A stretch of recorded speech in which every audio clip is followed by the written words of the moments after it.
on top. Yo, no, I ain't the type to give up. If I do something, man, I do it till I get what I want. I turn a business out of nothing into something I love. I got a poker face, but honestly, I'm not one to bluff. I flip a switch, never miss, man. Zach Hesterberg, how are you today? Julie, I'm doing pretty swell. How are you? I'm doing great. Zach, where are you calling in from? Where are you? I'm in Nashville, Tennessee. Oh, Nashville. That's a very cool place. I love Nashville. Yeah, it's a fun time. We've been here for about 4 years now. It's gets better, like literally better and better every year. It sounds cliche, but like they're just building so much here. It's exciting. There's something new every day. That's awesome. Well, welcome to Coffee with Connected. Happy to be here. Happy to have you. My name's Julie Riga, and I'm the host today of Coffee with Connected, and here with Zach Hesterberg. Yes, the Zach Hesterberg, and he is the VP of Marketing at Connected. And tell us a little bit about what you do for work on a daily basis. Yeah. So, I mean, are you looking for like specific tasks, or where would you like to go with this conversation? What does a day in the life of Zach look like? What does a day look like for you? As far as work goes, I mean, really, it's I spend a whole lot of time on Slack and a whole lot of time in meetings and in ad managers. Help out with a lot of the paid advertising for Connected, for whether it's Facebook / Instagram, so like the Meta platform, as well as TikTok ads. Working on like sales funnels, sales pages, things like that. And then also working just consistently coordinating with the rest of the marketing team, whether it's email marketing or social media, just normal organic stuff. Like I'm just kind of overseeing all things marketing for Connected for the most part. All things marketing. Okay, Yeah. Great. And today we're having this masterclass, this marketing masterclass, and speaking to business owners all over the world and all over the country. And let's just talk about what are some of the ingredients for success. I have a podcast that I do, and I'm always talking about ingredients for success. And what I want to know is like, what are the ingredients for success for an entrepreneur that it needs to market their business and put in the right tools and tactics? What would you say to that? Man, there's so many different ones. The two that are first coming to mind, though, number one is going to be humility. And what I say that, I would specifically mean like when it comes to marketing, there are a lot of things to be learned on a daily basis. And the second you think that you have it all figured out, no matter how long you've been in it, like that becomes the second you stop learning. And with how quick marketing changes and how quick algorithms change and everything like that, the second you think that you have it all figured out is going to be typically the second you stop growing. So I'd say humility and just a willingness to continue to learn. And then the other thing is, it doesn't matter what strategy you try to implement or tactic you try to deploy. If you're not consistent with whatever it is, it's also going to be very, very hard to see any sort of success. A consistent amount of effort over a certain duration of time, like you will typically see some sort of a result, for the most part, for the positive. You might be having a really ineffective marketing strategy, but if you're really, really, really consistent with it day in and day out, you're still going to get some sort of results from it. So consistency and probably humility are the first two that come to mind.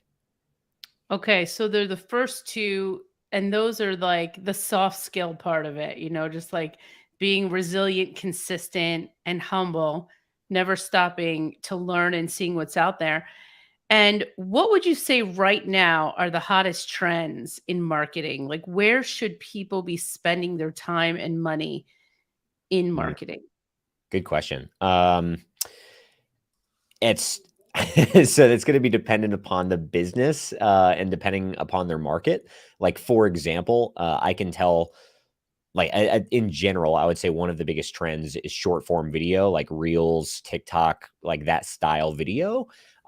That's working really, really well organically. And then also when you apply that content or that type of creative into like an actual paid ad, typically your paid ads work better as well whenever you have really engaging content. So learning the art of creating really solid content is extremely important. And right now the content that's working is short form video. So I would say that's one thing. But then the other thing you mentioned, you said specifically, where should they be spending money? I don't actually always recommend small business owners spend. I don't want to say money, but I want to make sure that ad dollars are not necessarily the definition of money in ad or like in marketing as a whole. I think one big mistake that a lot of small business owners make is that they don't want to be consistent with their marketing and or their current marketing processes and their messaging is just really not efficient. It's not working well. And so they think that spending money on ads is going to fix all of their problems and be able to get them leads on a consistent basis. And typically, if you are having a really hard time making money organically without spending money on ads, I've never really seen it work well when you start spending money on ads if you're already having a hard time making money. So make sure that you're like really solid, like you understand the market that you're talking to. You have a really, really solid offer. When you have kind of those core components in place, you're going to start to make money without having to spend ad dollars or anything. And then, of course, when you get that, great, go throw some fuel on the fire, and you'll do pretty good. But just wanted to make sure that was clear. Okay. So tell me a little bit about, or maybe we could talk about the funnel, the funnels that everybody talks about. What does your funnel look like, and how does that all kind of come together? Can you talk a little bit about that? Yeah. So are you talking about Connected's funnel specifically, or are you just talking about what are marketing funnels, or where do you want to go I with mean, that? I think a little bit of both. Let's talk about generic marketing funnels, and then let's talk about maybe how Connected helps with that. Cool. Okay. So marketing funnels in general, it's really just a kind of a term for what is your customer journey? How are you taking a total stranger and walking them through the sales process and turning them into a customer or a client?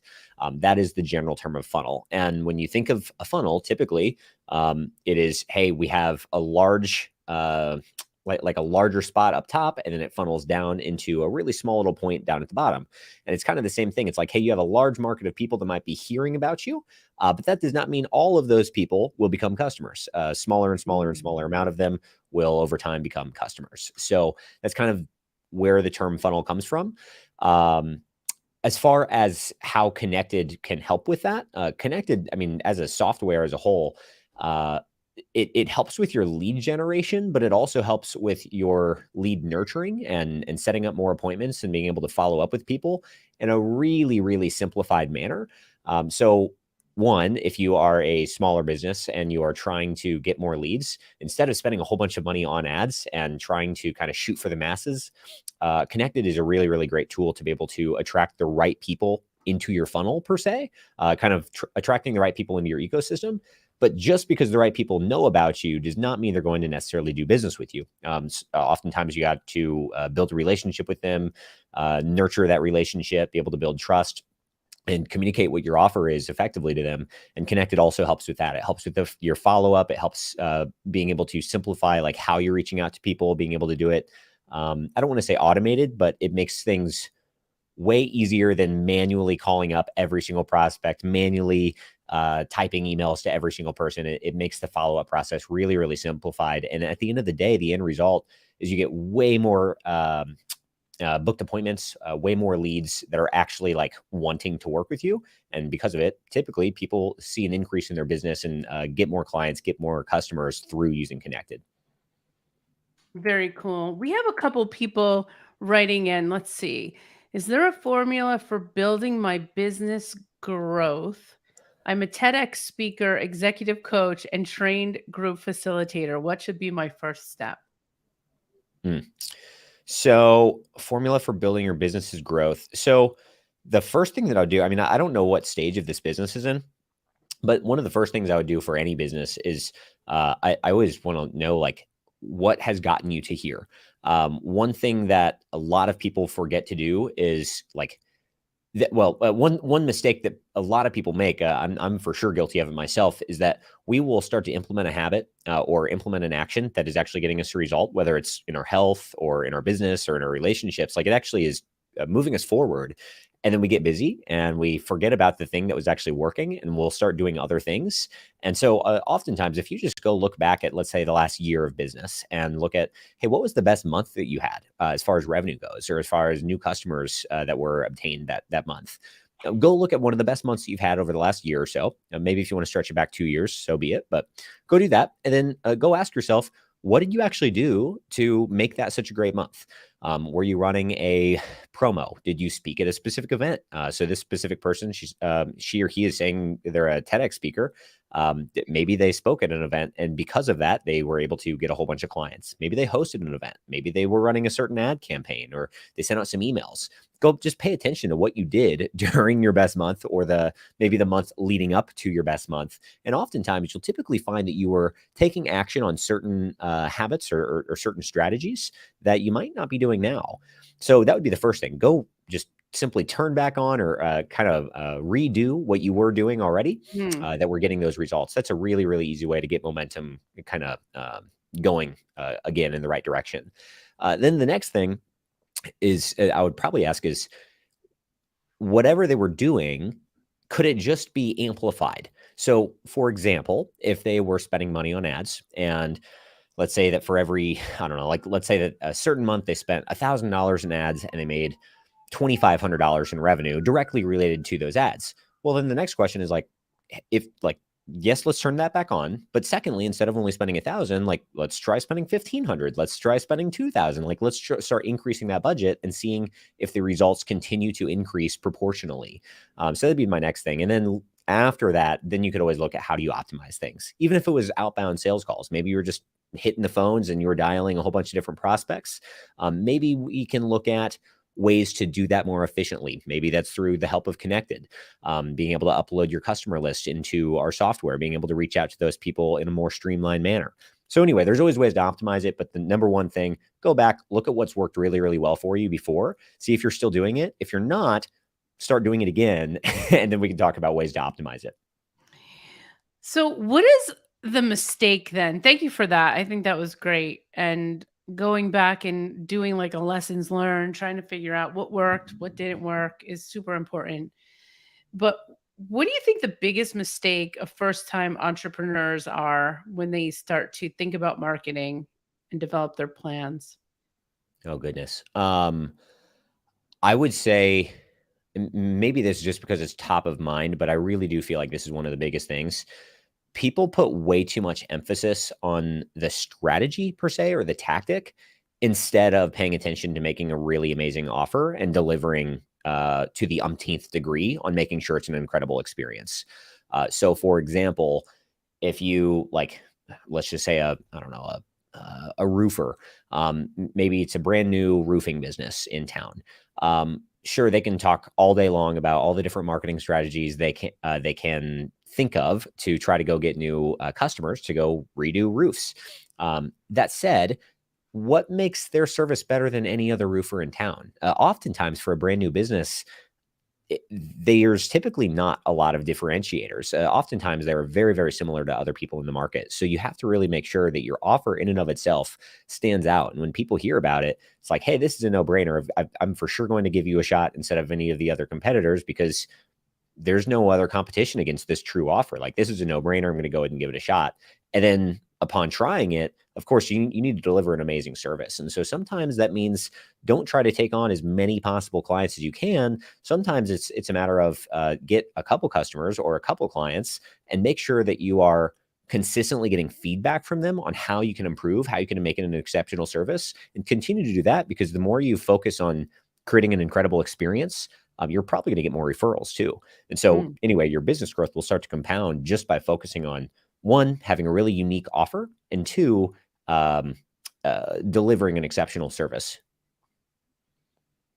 Yes. And this week I heard the term USP. Yeah. Yeah. USP. I had to look that up, by the way. That was Okay. really bad. Yeah. Do you want to tell everyone what a USP is, just in case? Well, I'm curious what your like if you looked it up, what was your what was the definition? Well, it's a you came unique across? selling point. What is your Yeah. unique selling point? That's a USP. Yeah. So really easy example of that. And other people might use the P as proposition. So unique selling proposition, what makes your offer, what makes your company different or better than someone else. So one really easy example of this might be a matter of, let's use the example of marketing. One person, you might have two different people that are running ads. Maybe they run Facebook ads for businesses.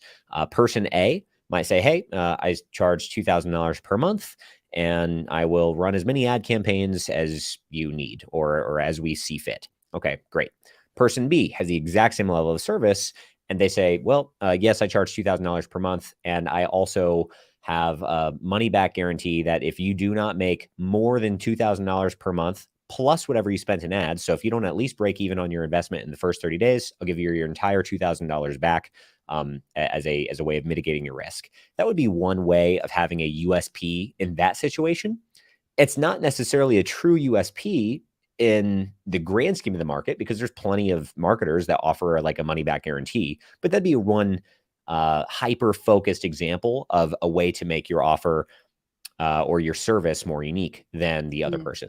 And you can do it in any different way. It could be a matter of the actual services that you provide. So maybe instead of offering the exact same service that everyone offers, maybe you have a slightly different variation. So instead of just doing Facebook ads, maybe person B does Facebook and TikTok and Google ads. Like maybe they're a little bit more well-rounded.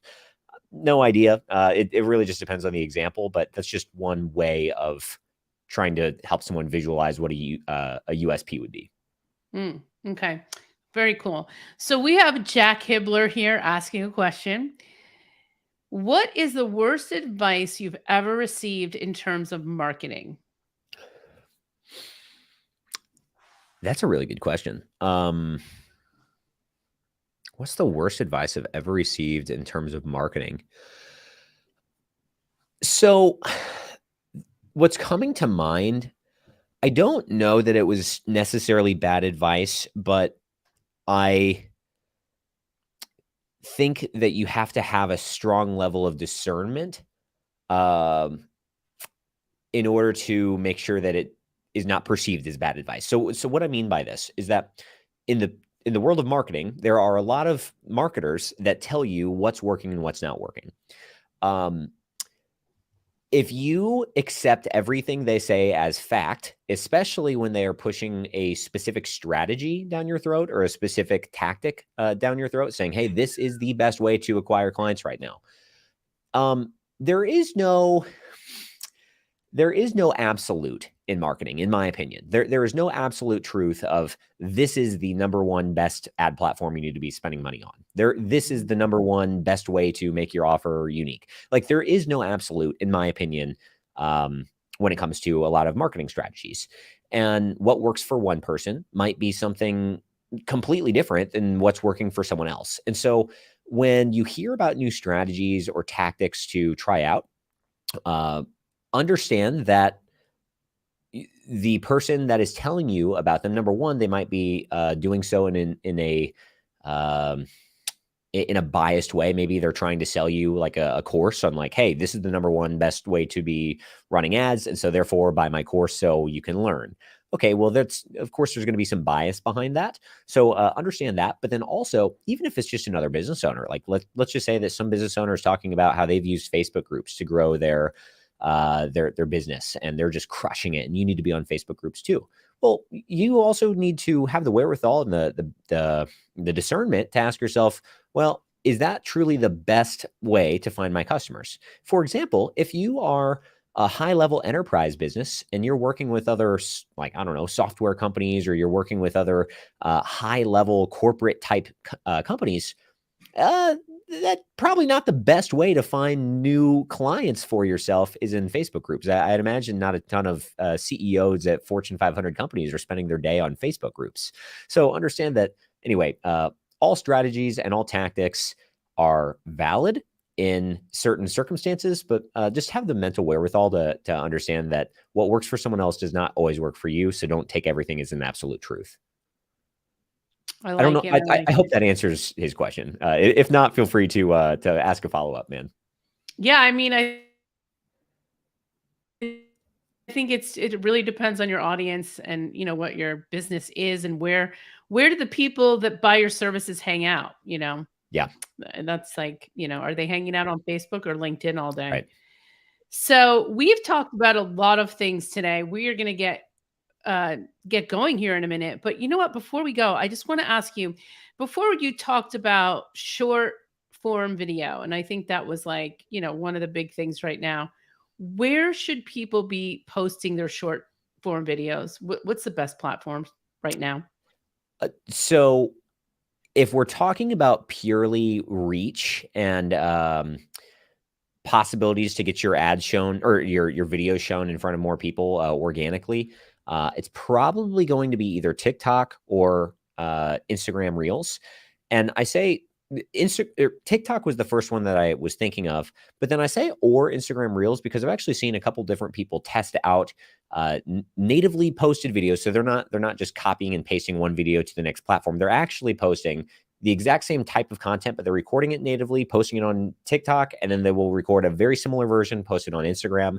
And some people have found that Instagram is giving them way more reach. Wow.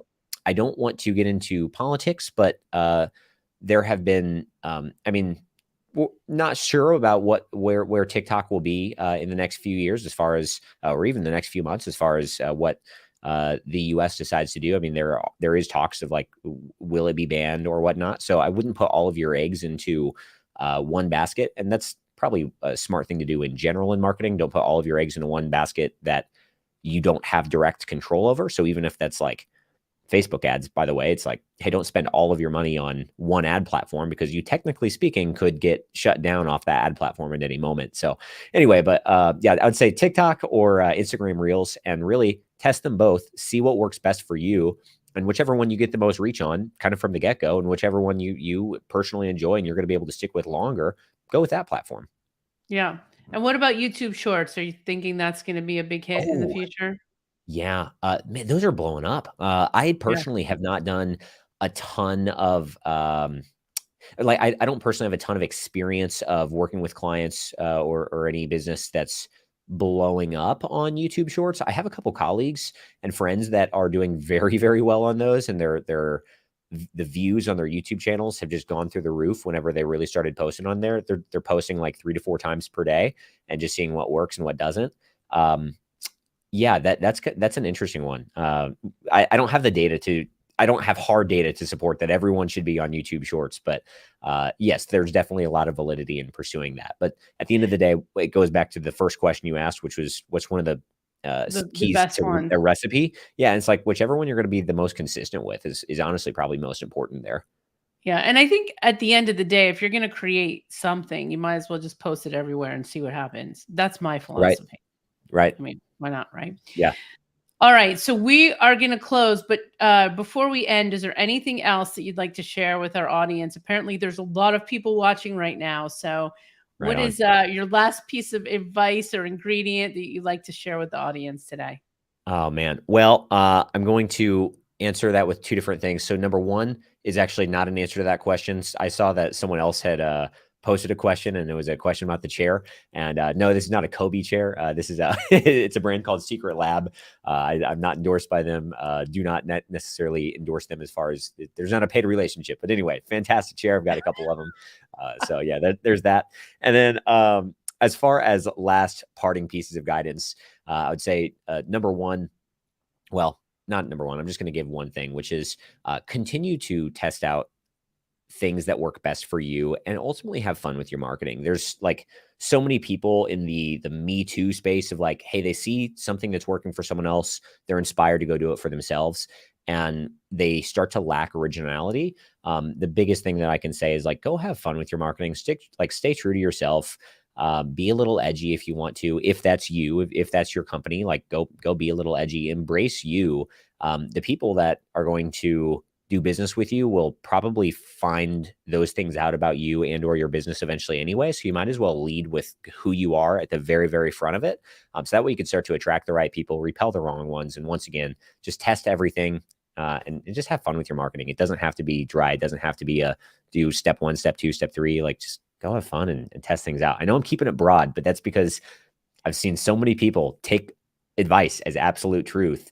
And there is no right or I don't want to say wrong answer, but there's no one right strategy for everyone. Just go have fun, test things out, and see what works for yourself. And the second you find something, just stick with it for the long term, and your business is going to grow 100%, and you're going to start to get better at it and more efficient. And yeah, cheers to growth from there. That's kind of ramble. So sorry for the word vomit, but hopefully. Well, no, the I points- think it's great. I think the authentic marketing is really good because at this point in the game, we are sharing our brands and our personal brands become our brand. So I think it's great. Zach, this was wonderful. Zach is a VP of marketing at Connected. So happy that you were here with me today on Coffee with Connected. We'll be back next week with somebody else. I'm not sure who's going to be joining us, but it will be just as amazing, but maybe not as amazing because Zach was amazing. We had such a great time. And guys, if you're listening to the replays, check us out next week. Coffee with Connected, same time, same place. Bye, everyone.